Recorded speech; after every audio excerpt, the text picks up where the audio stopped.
Hallo, servus liebe Leute, herzlich willkommen bei unserer zweiten Folge der ganz spannenden Reihe mit Neos Parlamentsclub, Neustart oder No-Start. Mein Co-Host Sepp Schellhorn ist wieder mit uns. Sepp, servus. Begrüße dich. Und du hast heute zwei ganz spannende Gründerinnen eingeladen in das Studio und werden über eure Gründungsgeschichte reden und die Pläne und auch, wie ihr aus der Krise mit Ideen herausgekommen seid. Rainer Laudon und Olivia Romatka, herzlich willkommen. Dankeschön. Danke sehr.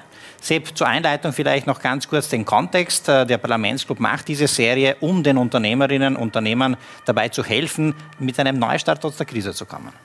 Ja, ich glaube, das ist eine Initiative, auch die wichtig ist, die auch ein Stück weit uns nach vorne bringen soll. Die soll auch, es ist zwar eine Initiative des Neos Parlamentsclubs, aber wir sollten den Neustart auch gemeinsam beginnen, also überparteilich. Auch in dem Sinn, dass wir sagen, welche Innovation, welchen Beitrag können wir dazu leisten, dass es den Unternehmerinnen und Unternehmern besser geht nach dieser Krise. Corona wird uns begleiten, aber wir müssen irgendwie einen Neustart wagen und dieser Neustart ist diese Initiative. Es soll kein No-Start werden, sondern ich glaube, durch diese Gesprächsreihe wollen wir auch Inputs jenen Unternehmerinnen und Unternehmern geben, woran fehlt es, was können wir dazu beitragen. Wir erwarten uns natürlich auch Inputs aus der Basis, von den Unternehmerinnen und Unternehmern, dass sie uns sagen, was können wir in die Politik hineintragen und um das soll es eigentlich gehen. Diesen Input kann man, abgesehen natürlich von den üblichen Kanälen, die ihr habt, aber auch unter neustartösterreich.at/event posten und es gibt nach den 4 Videos ein Abschlussevent, das ganz spannend sein wird, wo Sepp Schellhorn auf dem Weg dorthin den Input und die Fragen von euch sammeln wird und dann entsprechend auch beim Event beantworten wird. Ich darf die Regie bitten, das URL einzublenden und dort könnt ihr natürlich sehr, sehr gerne diese Fragen posten. Jetzt kommen wir natürlich zu den Superstars des heutigen Talks. Das sind die Unternehmerinnen und Unternehmer. Ich möchte euch einmal fragen, was macht genau Supercycle, nämlich euer Unternehmen, das in 2016 gegründet wurde? Also wir sind, wie du schon gesagt hast, Supercycle. Wir sind ein Indoor-Cycling-Studio. Also wie man sich das genau vorstellen kann, ist es Cycling in einem dunklen Raum, schwarzer Raum, Disco-Kugel, Neonschriftzug und das Wichtigste ist laute, gute Musik, unterschiedliche Musikarten und sympathische Trainer. Wie ist die Idee entstanden, back in 2016? Wir haben sowas eigentlich gesucht in Wien, weil ich habe ziemlich lange in London gelebt, die Lilly hat sehr lange in New York gelebt und wir sind zurückgekommen nach Wien und haben uns eigentlich, fanden es schade, dass es solche Konzepte in Wien noch gar nicht gibt, weil in anderen Städten gab es sie schon. Und dann haben wir uns irgendwann in der Karenz angeschaut gegenseitig und haben gesagt, so jetzt oder nie. Und dann haben wir es einfach gemacht und haben ein kleines Studio gegründet und ist dann ziemlich schnell gewachsen. Und ja, wir haben ein kunterbuntes Multikulti-Team, das wir sehr gerne haben, für das wir uns auch sehr verantwortlich fühlen und haben eine tolle Community in Wien und haben letztes Jahr im Sommer eben zum ersten Mal ein Outdoor-Studio gemacht am Donaukanal und versucht, durch die Krise zu kommen. Ja. Aber Supercycle ist laute Musik, Schwitzen, Lachen, Disco-Lichter. Also man glaubt eigentlich, man ist im Club und geht dann raus und fühlt sich aber sehr, sehr gut. Und voller Fokus aufs Radfahren. Restfett. Ja, aber Spaß am Sport, das ist irgendwie, steht bei uns wirklich im Mittelpunkt. Diese laute Musik, dieses Abschalten und auch nicht immer dieses klassische Fitnesscenter, Kalorien zählen. Also davon halten wir ganz klar Abstand. Mit Begleitkonzepten, man kennt von den Fitnessstudios Fokus auf das Kernprodukt. Nein, weil es sowieso ein Ganzkörper-Workout ist. Also wir haben auch Hanteln, wo wir die Arme trainieren, Oberkörper und wir sitzen nicht viel, deswegen sind wir wirklich viel in Bewegung. Es ist sehr choreografiert. Genau. In 2016 begonnen, mittlerweile fast schon das 4. Studio geöffnet. Dazu kommen wir dann gleich zu sprechen. Wäre vor Corona-Krise ein Unterschriftstermin gewesen, der dann nicht stattgefunden hat, weil Lockdown sich abgezeichnet hat. Ja, also wir sind eine von diesen Branchen, die total betroffen ist von diesen Corona-Lockdowns. Und ja, wir haben also im März dann umgestellt, haben unsere eigenen Fahrräder vermietet an die Kunden, haben Online-Classes angefangen aufzunehmen, sowohl on demand als auch live, also so 2 Schienen. und das Team umgeschult auf jetzt Online-Classes filmen. Das war auch nicht so einfach. Wir haben ein kleines Filmproduktionsstudio aufgebaut im Studio.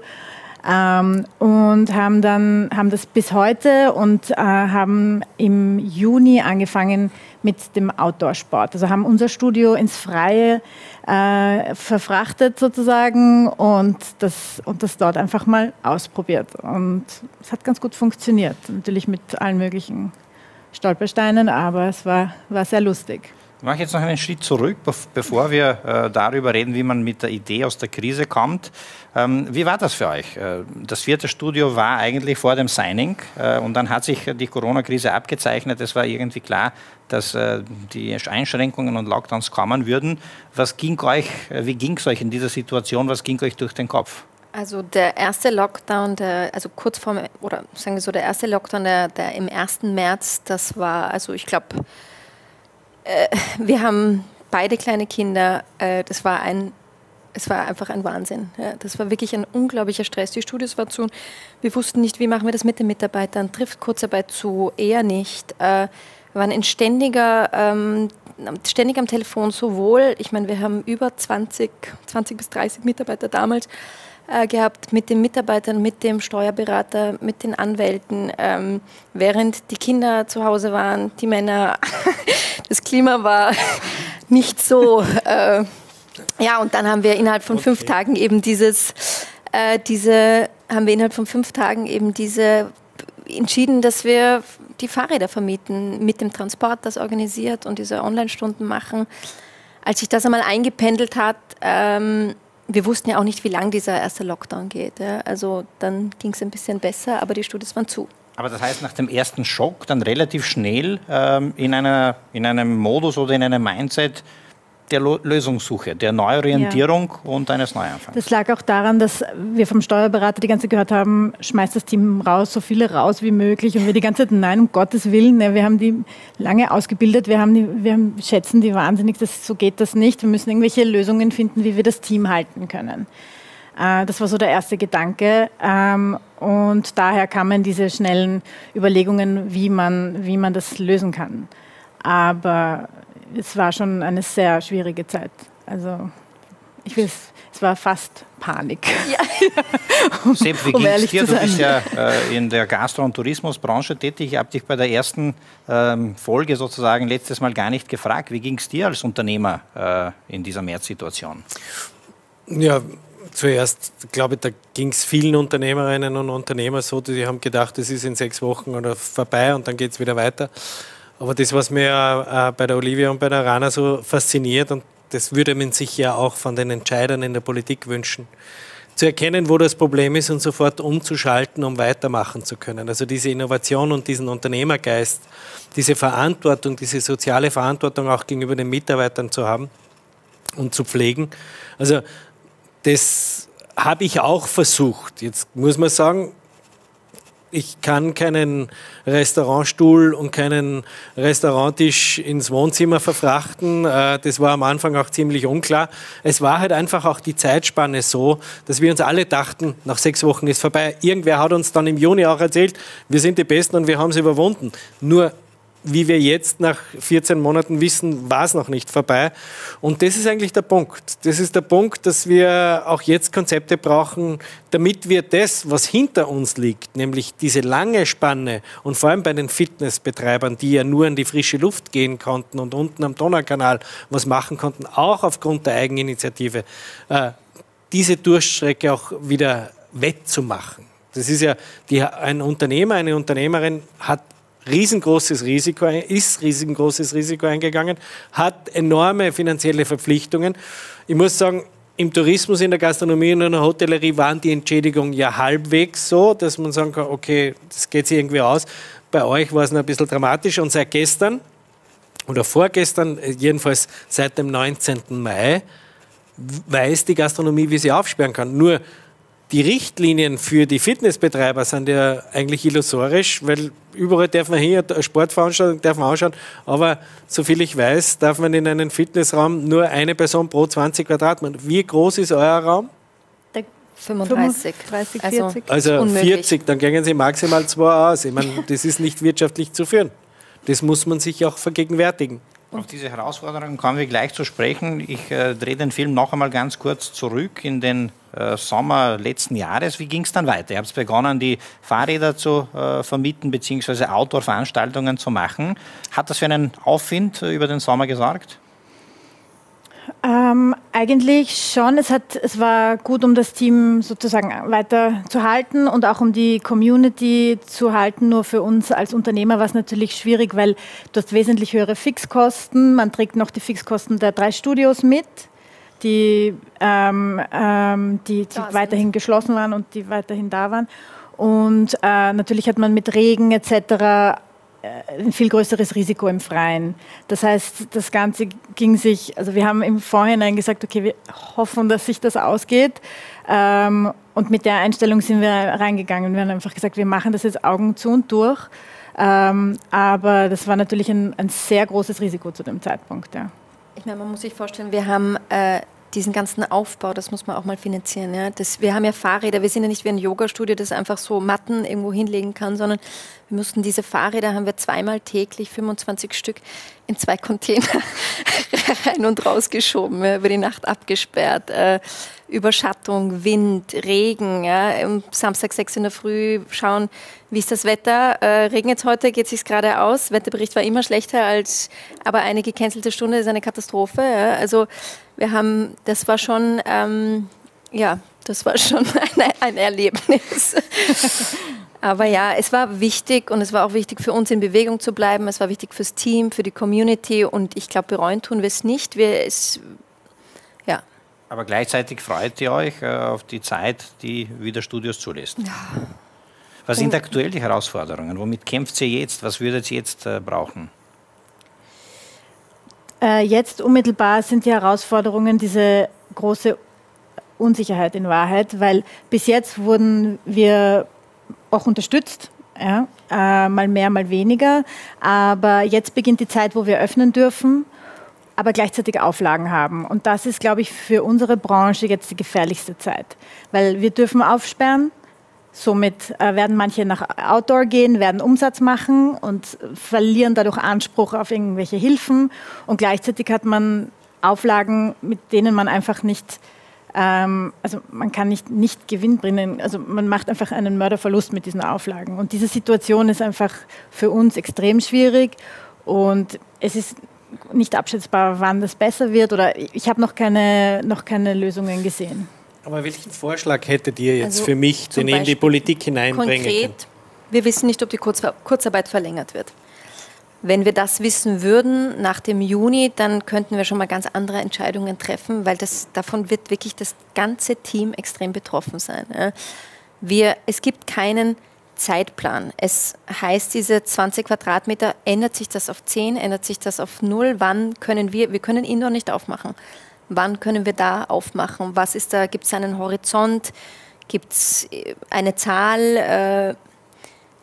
Warum werden wir benachteiligt im Vergleich zu eigentlich Gastronomie und anderen Dingen? Ja? Weil genauso bei uns, wir haben schon seit letzten März ein komplettes Hygiene, also ein Konzept gehabt. Wir können genauso die Tests bei uns, die Regeln, die für alle anderen gelten, könnten bei uns genauso gelten. Ja. Wir haben ein super Lüftungssystem, wir haben jetzt nochmal extra investiert. Man könnte nochmal die Investitionsprämie, das hat uns geholfen, hoffentlich. Könnten wir weiter auch verwenden, vor allem in der Zukunft, wenn wir sagen würden, das wissen wir eben noch nicht, wenn wir ein weiteres Studio aufmachen wollen würden, wären solche Dinge hilfreich. Hörst du dieses Thema, Sepp, oft, dass Öffnung mit Auflagen unter Umständen gefährlicher sein kann als sozusagen ein Lockdown, bis die Sache ohne Auflagen geöffnet werden kann? Ich denke jetzt auch an die Gastro und Tourismus. Ja. Man muss hier alle Bereiche mit betrachten, die davon betroffen sind. Und wir waren immer Verfechter dessen, dass dort, wo kontrolliert werden kann, wo es Systeme gäbe, nämlich, wir haben ja vor kurzem einmal mit Hennes Weiß auch darüber gesprochen, zum Beispiel Identify Me, also da gibt es Kontrollsysteme. Also die Kontrolle in diesen Bereichen, wenn dort kontrolliert wird, wenn ich mit einem negativen Attest dorthin gehen kann, dann habe ich ja vorher schon eine Sicherheitsvorkehrung getroffen. Und ich habe immer gesagt, es ist 10-mal besser, ich gehe mit einem Eingangstest, mit einem negativen Eingangstest in ein Wirtshaus oder in einer, was weiß ich, mache Sport, zu Hause bei mir, vielleicht auch nur vom Fernseher, schaue mal ein Rapid-Match mit meinen 10 Freunden und wir saufen 20 Bier. Das ist das Gefährliche gewesen. Also ich glaube, der umgekehrte Weg wäre auch jetzt der wichtigere. Also diese technischen Applikationen, diese Innovationen zu verwenden, damit hier mehr wie eine Person auf 20 Quadratmeter hineingehen kann, weil die ja ein Bedürfnis haben der sportlichen Betätigung. Die wollen ja, genauso wie früher beim Aufsperren bei den Friseuren, sich ja irgendwie schön machen, irgendwie, wie wir zwar schauen, dass wir ein bisschen Gewicht verlieren, ein bisschen Sport betreiben und dann begehe ich vorher den Test. Ja. Und das ist ja eigentlich der Wahnsinn, was wir hier betreiben, nämlich, ich möchte es schon noch einmal umlegen. Die beiden Unternehmerinnen haben sich nach einer Woche überlegt, wie können wir die Fahrräder nach Hause bringen. Aber keiner der Regierungsmitglieder hat sich überlegt, wie bringen wir die Tests nicht nach Hause, sondern in die Lokale oder in die Fitnessräume. Wärt Sie offen für solche Lösungen, wenn zum Beispiel innovative Lösungen am Markt sind? Also ich glaube, dass es sogar nur so geht. Zumindest über die nächsten Monate, man muss auf Sicht fahren oder wie man das nennt, weil einfach aufzusperren und das ist ja auch nicht, das wollen die Kunden auch nicht. Ich glaube, die Leute wollen sich sicher fühlen. Ja. Und ich glaube, wir haben schon seit Herbst gefordert, dass doch bitte Zugangstests in irgendeiner Form möglich sein sollen, weil nur dann kann man so viele Menschen in einem Raum sicher, die sich auch selber sicher fühlen, die sollen ja kommen wollen. Und ich glaube, das ist ganz wichtig, dass man als Kunde auch das Gefühl hat, dass alle anderen auch negativ sind oder geimpft oder wie auch immer, aber dass man sich in einen sicheren Bereich begibt, mit Lüftung und so weiter. Ja. Also ich glaube, dass das ganz einfach wäre. Also für einen Neustart braucht es 3S, Sicherheit im System, für das System, Sicherheit für die Unternehmer und Sicherheit für die Kunden. Und das wäre alles leicht machbar. Und man muss halt jetzt einfach auch schauen, dass man nach vorne denkt und dass wir alle zusammen, und da möchte ich das nochmal erneuern, dass sich alle Unternehmerinnen und Unternehmer in einem Pool zusammenschließen und sagen, denkt mal darüber nach, welchen Beitrag können wir dazu leisten, aber die Politik muss es umsetzen. Und dazu brauchen wir die Ideen. Was könnte aus eurer Sicht die Politik tun, wenn NEOS schon diese Bühne auch bietet, um die Appelle an die Politik zu richten? Also zum Beispiel auch allein um den Personalaufwand, der jetzt momentan anfällt, zu reduzieren. Dieser versprochene grüne Pass oder in welcher Form der dann eben auch sein sollte, etwas Digitales, wo man sagt, ich komme hin, ich zeige mein Handy, meinen negativen Testbescheid oder dass ich ihm eine Impfbestätigung oder Genesen, was auch immer es ist, da ist ein QR-Code und den haben wir und man sieht bei uns grün. Ja. Also dass das irgendwie leichter funktioniert, ja, weil momentan müssen wir haben extra Personal da, das dafür sorgen muss, dass das genau kontrolliert, rückrechnet und das immer eben überprüft. Ja. Sepp, wieder ein Appell nach digitalen Lösungen zwecks Bekämpfung der Krise. Schon bei Hennes haben wir das letzte Woche gehört. Also es wird immer lauter, dieser Appell. Kann die Politik da liefern? Ja, also der Appell oder das Flehen danach, nach einer digitalen Lösung, ist ja schon seit dem letzten Jahr da. Da hat es ja mehrere Unternehmen gegeben, die das schon auch anbieten.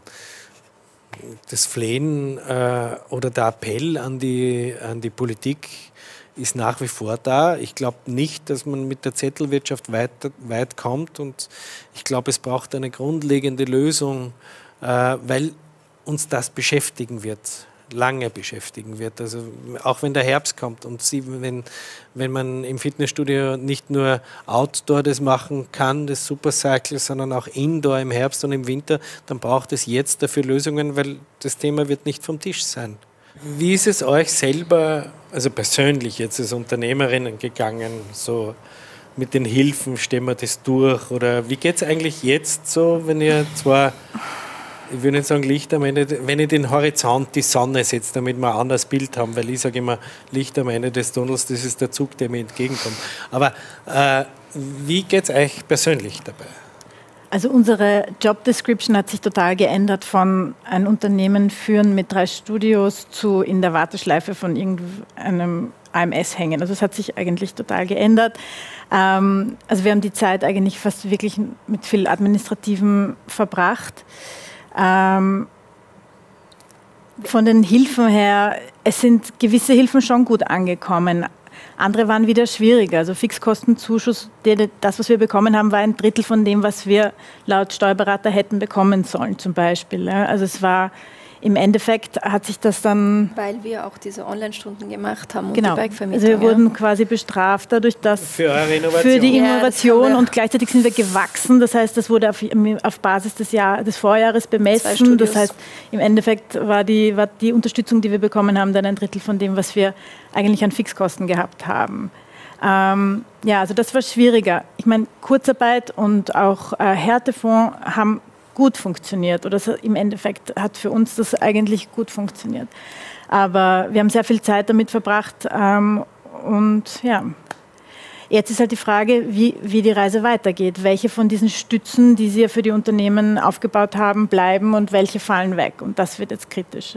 Das ist das, wovor wir uns ein bisschen auch fürchten. Aber hast du das, Sepp, außer der Visionsebene zum Neustart, bevor wir zum Abschluss kommen, auch ein paar in dieser Hinsicht konkrete Punkte, wo du sagst, das ist mir wichtig im Sinne der Entbürokratisierung, oder ist das einfach ein allgemeiner Appell auch, unter dem vieles zu subsumieren ist? Na, das ist ja mein Thema de facto. Du musst einmal grundsätzlich die Gewerbeordnungsreform durchziehen. Du musst auch einen besseren Wettbewerb stattfinden lassen und in allen Bereichen.